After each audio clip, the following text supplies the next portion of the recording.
Turning home, Suzy is shocked to see her ex-boyfriend waiting for her. "Are you with Zion?" She flirts with every girl. Suzy pushes him away angrily. She hated such comments and judgments. Back home, Suzy wonders, has her love life really become too complicated? She decides she should stay away from Zion. But when she sees her face again, her mind goes blank. She can't say anything. Just then, an older man appears and punches Zion. Suzy is shocked. When they reach the police station together, it's revealed that the man was the brother of Zion's ex-girlfriend. He was angry because Zion got close to his sister, even though she already had a boyfriend. He also warns Suzy. Suzy, feeling hurt, asks Zion, "Why did you go meet another girl?" Zion casually says, "What difference does it make? You like me anyway." Suzy angrily asks, "What exactly is our relationship?" Zion says, "Earlier you didn't have a problem." After hearing all this, Suzy can't take it anymore. She decides everything should end now.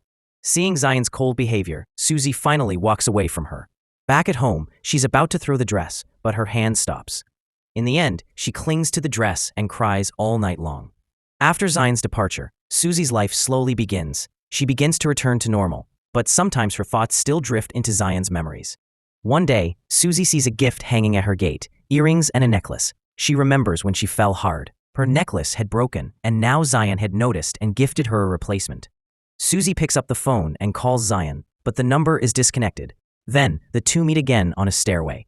Suzy goes to return the gifts. Zion, hurt, says, "If you don't want them, just throw them away." When Suzy and Zion are together, Zion's phone rings. The caller ID shows Jaya's name, and without thinking, Zion immediately takes the call. Seeing this, Suzy quietly walks away. In reality, Xiaoya was sick, and Zion had gone to the hospital for a checkup with her, just as a concerned old friend. Xiaoya noticed Zion's low energy and casually asked, "Why do you look so down?" Zion softly replied, "I don't like this version of myself. I want to change." Then comes the day of Suzy's artwork presentation. When Suzy is choosing an assistant, Zion raises her hand without hesitation.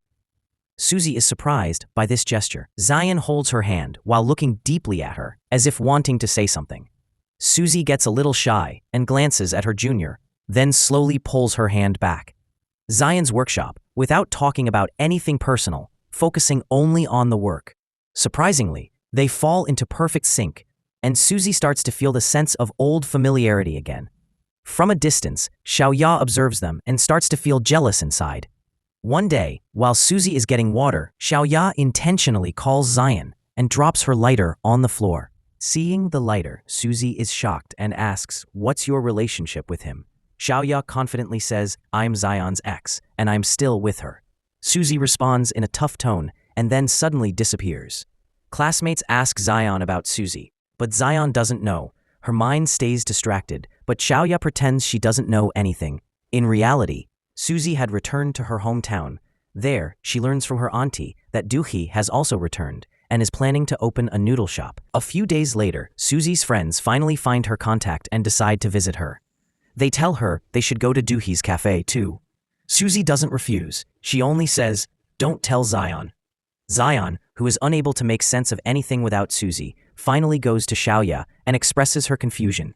Xiaoya, who already knows everything, finally confesses that Suzy has gone back to her hometown. Hearing this, Zion immediately sets off to find her. Meanwhile, when Duhi hears that Suzy has returned, he also takes his car and goes to her. Duhi brings carefully prepared food for her. Seeing his caring nature, Suzy wonders, maybe he's loved many girls. But Duhi says, "The girl I liked always had a boyfriend." Suzy finds this a bit surprising. When Duhi asks her, "Do you have a boyfriend now?"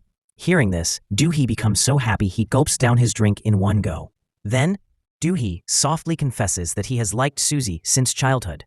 When he found out Suzy was going to Seoul, he wanted to confess, but someone told him Suzy was already committed.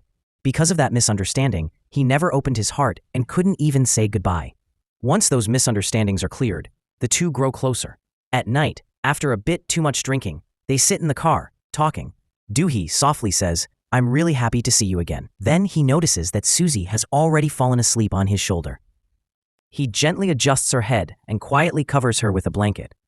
All night, Duhi waits outside the car for Suzy.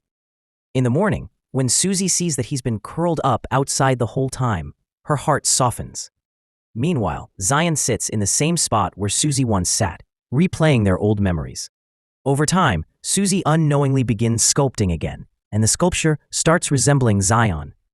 When Doohee arrives outside her studio window, Suzy panics and quickly covers the sculpture with plastic. Afterward, the two go on a cycle ride, exploring little spots around town. Doohee quietly captures Suzy's happy moments on camera. When Suzy sees that all the photos are just of her, a soft smile spreads across her face. At the same time, Zion receives a car from her mom as a birthday gift. When her mom mentions going to Paris, Zion can't stop thinking of Suzy. Seeing her daughter's face, the mother gently advises, "Sometimes things are clearer from a distance." Her words awaken something in Zion's heart, and she finally sets off to Suzy's hometown. Meanwhile, Suzy and Doohee are shopping for vegetables in a small market, and in the warm vibe of the little town, they really look like a couple. On the way back, Suzy's bicycle tire bursts, and the two ride together on one bike. Doohee covers the back seat with his shirt, and Suzy is once again touched by this small act of care. When Zion arrives and sees Suzy happily riding behind Doohee, her smile freezes. She begins following them. Doohee instantly senses Zion isn't in a friendly mood and stands protectively in front of Suzy. The situation becomes a little tense, but friends arrive just in time and break the tension. Doohee warmly welcomes everyone, but Zion's gaze is fixed only on Suzy. Feeling nervous under his intense stare, Suzy quietly goes inside. Later, Doohee arranges everyone's stay and suggests going to an amusement park. Everyone heads out in separate groups, but Suzy ends up in Zion's car. She had left the front seat for Doohee. The car is filled with silence. Zion keeps glancing at Suzy through the rearview mirror, and when Suzy looks back, their eyes meet. Doohee, sitting in front, senses the tension. At the amusement park, seeing Suzy cheerful makes Doohee happy. He even wins a cute teddy bear for her. From a distance, Zion watches their bonding and feels jealous. Even in the Ferris wheel line, he keeps staring at them, thinking Suzy is doing it all just to make him jealous. Suzy's best friend understands the situation and deliberately adds Doohee to a group with Zion and Suzy, so that Suzy and Zion end up alone. Inside the Ferris wheel, Suzy softly says while looking out the window, "The view here is so beautiful." Zion quietly kneels and tries to say something emotional. Seeing that familiar face, that night after returning from the amusement park, Doohee's younger sister Dushen gets instantly impressed by Zion. She keeps circling around him. While everyone is barbecuing, Dushen sticks close to Zion, and this makes Suzy uncomfortable. Her friend notices and gently asks, "Why are you avoiding him?" Suzy replies in a sad tone, "Zion already has a girlfriend. Please don't link us again." Everyone notices how close Suzy and Doohee have become and asks, "How did you two meet?" Doohee blushes and says, "We're childhood friends, and Suzy was my first love." Suzy glances at Zion for a moment, but Zion behaves indifferently. After dinner, they all play a whispering game. Doohee drops out after 2 rounds. Doohee takes the chance to quietly ask Zion a question, and afterwards starts drinking silently, as if she's heartbroken. When Dushen asks Zion a secret question, his reaction makes everyone curious. Everyone rushes to Doohee and asks, but Suzy remains unaware. Everyone else gets involved in the fun, but only Zion sits silently in a corner. People start to believe Zion has truly changed. Someone jokingly asks, "Is the girl you like among us?" Later, Doohee, Suzy immediately takes him for first aid. While alone, Doohee quietly asks, "What's your relationship with Zion?" Suzy has no clear answer. Dushen later tells Suzy that the question she had asked Zion was. Suzy is a bit shocked, but responds with an awkward smile. He's probably just joking. But then Zion quietly comes in. He was the only one who noticed a small cut on Suzy's arm, too. He gently holds her hand, applies medicine, and softly blows on the wound. Suzy becomes emotionally overwhelmed by his soft touch. She wants to escape that moment, but Zion lifts her into his arms. In that moment, Suzy can't stop herself from kissing him, but later, she pulls away and distances herself from that feeling. Suzy later walks with Dushen on a narrow village road. Dushen has prepared a sweet confession setup, balloons, fairy lights, and a bouquet. He finally proposes to Suzy, but Suzy politely rejects him. "I only came back here because I wanted to run away from Zion." When Dushen asks, "So will you and Zion get back together?" Suzy says, "No, never again." The moment becomes quiet.